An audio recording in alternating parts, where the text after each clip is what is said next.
Agradecidos amigos y amigas por la oportunidad de estar con ustedes este sábado 27 de agosto aquí en Propuesta Final y el segmento Propuesta Cultural. Jonathan de Olio para compartir con ustedes como siempre. Hoy vamos a hablar de un tema importante que la semana pasada habíamos dejado sobre el tapete y es la religiosidad popular dominicana. ¿Por qué tocar este tema? ¿Por qué hablar sobre esta temática? Esta terminología que en ocasiones a veces escuchamos y decimos, esto es como que me huele a otra cosa, aquí hay muchos tabúes, aquí hay muchas maneras de no entender estas manifestaciones, esto que es parte de la identidad dominicana. ¿Qué es la religiosidad popular? Cuando hablamos de religiosidad, viene de religioso, de religión, vinculado a un ser, a una divinidad, a Dios. Pero también cuando hablamos de lo popular, viene del pueblo. Hay un libro muy importante que se llama Religiosidad Popular Dominicana, escrita por Francisco Javier Lemur y Rolando Martí, que está ahí en pantalla, que recoge esta importante manifestación y todo lo que tiene que ver con ella.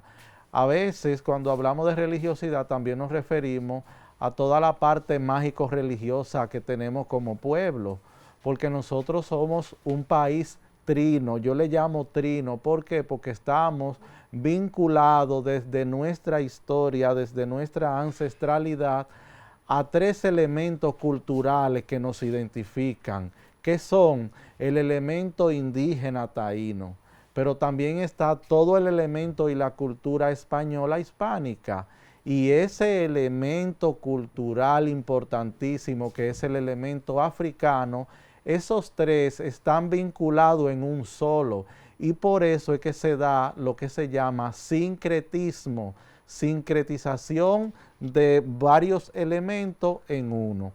Cuando hablamos de religiosidad, tenemos elementos que son parte de lo que se llama en antropología social y cultural la religiosidad popular, que es parte del folclore de lo que tratamos la semana pasada. Hablar de manifestaciones de la religiosidad popular es hablar, por ejemplo, de la festividad del Día de San Miguel Arcángel. El 29 de septiembre de cada año el país celebra en todos los rincones esta importante manifestación. Y es una manifestación que no viene de ahora ni se la inventó nadie. Esto viene desde los africanos, desde los primeros pobladores de aquí. Los españoles adoraban a San Miguel en la mañana junto con los esclavizados. Pero miren la importancia de la cultura, que es tan grande, que cuando llegaba la noche, entonces los esclavizados, que eran los africanos de las diferentes tribus, aún hablando idiomas diferentes y dialectos diferentes, porque venían aquí a toda esta parte de la Hispaniola de diferentes espacios y lugares del África, se conectaban a adorar, a venerar lo que ellos entendían que eran San Miguel, que ellos le llamaban Belié. Es por eso que el día de San Miguel, ese 29 de septiembre, vemos que en las iglesias los sacerdotes celebran la misa, pero en la parte de afuera, entonces está todo el pueblo bailando palo, bebiendo bebidas alcohólicas, celebrando, disfrutando, con una vinculación también simbólica de dos elementos importantes desde el punto de vista del color, el rojo y el verde. Entonces, eso es parte de lo que nosotros conocemos como religiosidad popular. Hay otro elemento vinculado a la religiosidad popular y es el elemento musical. Cuando un dominicano o una dominicana o un caribeño, porque estamos vinculados en todo el Caribe y Latinoamérica, escucha un atabal, un palo, eso que vemos ahí, que ese, dicho sea de paso, es el grupo Raíces de la zona de los Asises de Sainaguá, San Cristóbal, escuchamos un tambor.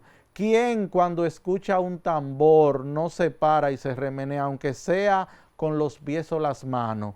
Porque eso es parte nuestra. Entonces, el tambor vinculado a las festividades de la religiosidad popular es también importante, pero hay otras también informaciones que están vinculadas a esa religiosidad popular, que son las creencias, las devociones, los saberes del pueblo y la cosmovisión de un conglomerado vinculado estrechamente a la adoración de una deidad, de una divinidad, de un Dios. Hay otro elemento fundamental, señores, y son los personajes mesiánicos. Nosotros como dominicanos somos ricos en eso. En la zona de San Juan está toda esa historia, bien contada o mal contada, de este personaje que le llamaron el Santo Vivo de San Juan, o Liborio Mateo Liborio Papa Liborio. Liborio, con toda su historia, un personaje campesino, un personaje vinculado, guerrillero, que defendió también la isla, aún se venera en los altares del país y se ha integrado como un luá o una divinidad o un misterio al altar. Eso lo hace el pueblo. Eso no está escrito en ningún código y tampoco está escrito en ningún orden, por ejemplo, de la iglesia que tiene su orden. Eso el pueblo lo asume y el pueblo entonces lo entiende y lo hace ser. Pero si nos vamos al este, hay otro personaje importantísimo que es la señorita Elupina, en la parte de Sabana de la Mar, una joven que desde muy niña adolescente se integró y se dedicó a la Iglesia Católica, a la devoción cristiana, a hacer el bien, a ayudar a los enfermos. Y tenía un poder tan grande que, de acuerdo a investigaciones y a lo que plantean una gran cantidad de personas, dicen que han sido curados y sanados por ella a través de milagros. Entonces, esa también es una manifestación, es un personaje también mesiánico porque un Mesías tiene toda una característica de un ser sobrenatural. A ella entonces, en ese pueblo, a ella la veneran, a ella le llevan ofrendas. Mucha gente con esto que estoy planteando está de acuerdo, otros no están de acuerdo, pero esa es la realidad. Saber que cuando hablamos de religiosidad popular, no hablamos de brujería, hablamos de manifestaciones de la identidad dominicana. Otro elemento de la religiosidad popular, cuando fallece una persona de nuestros familiares, se hace un proceso de celebración, no de celebración, sino unos cultos vinculados al fallecido, al muerto. Se hacen horas santas, ya en muchos lugares lo que hacen es misa o eucaristía, pero todo ese tema de los rezos, ¿quiénes son los que rezan y participan en esas horas santas?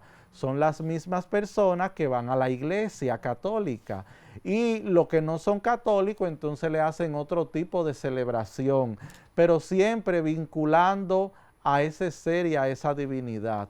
Las velaciones, las noches de velas, la celebración de palos o atabales del sur, las horas santas, son parte de esa religiosidad popular.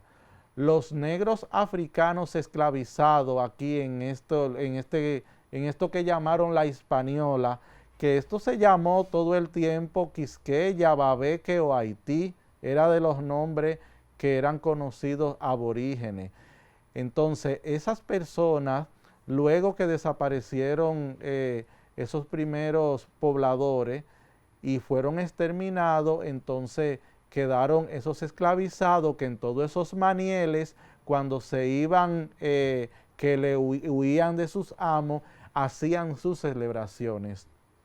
Celebraciones de fiesta y celebraciones de tristeza. Todo lo que tiene que ver con su cultura. El ser humano, cuando se mueve de un lugar a otro, no solo se lleva su maleta con sus pertenencias, también se lleva su identidad, se lleva su cultura, se lleva su tradición. Cuando un familiar de nosotros vive en Estados Unidos o Europa, esa persona prepara platos dominicanos, escucha música dominicana. Entonces lleva a esos lugares esa cultura y esa tradición que le caracteriza. Es por eso que en este sábado hemos querido compartir con ustedes sobre la religiosidad popular dominicana, poner en valor eso que nos representa y eso que nos caracteriza como dominicanos y como dominicanas, y que tenemos que sentirnos contentos y orgullosos porque somos parte de esa historia, no triste como a veces nos han querido vender. De manera que llegamos a la parte final con este segmento. Esperamos que haya sido del agrado de todos y también despedimos la programación del día de hoy. Así es que muy buenas tardes y hasta entonces.